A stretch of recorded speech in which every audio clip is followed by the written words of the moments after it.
Hey everybody, what is going on? I hope you guys are all doing well, and welcome to another tutorial video. In this video, I'll be explaining to you guys how you can make a Google map with multiple pins, so let's get right into it. Now, you can add multiple pins to a standard Google map, and that is pretty much just by adding a start point and a destination and adding many destinations after that. Of course, you'll still have all of these pins that are freely visible on the map like this, but I'll just go into maps mode just for a second so it loads easier and it's much easier on the eyes.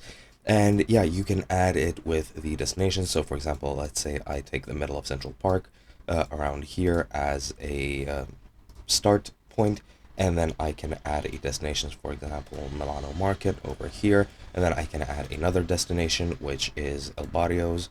Then I'll add another destination, which is Monte Carlo Diner, and etc., etc. And now, as you can see, you will have several tags on the map. You have the last destination and the two middle ones, and of course the start destination, and those are all pins. And that's pretty much how you can do it in this. However, if you go over into your maps, you can start creating and editing a map by just adding different pins to whatever you want, and for some reason it just froze up, so I'm sorry about that. Let's just wait until it sort of fixes itself. There we go.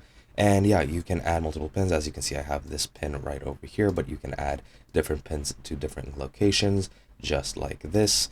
And just like that, you can save your map, and of course that will then be saved and you'll have multiple pins on your map, as you can see here. And that is pretty much all there is to it. This is only available in your maps, so go to your maps on Google and don't go just to Google Maps, and you should be able to create this. And that is pretty much it. Hope you guys enjoyed, and I'll be seeing you guys in another video.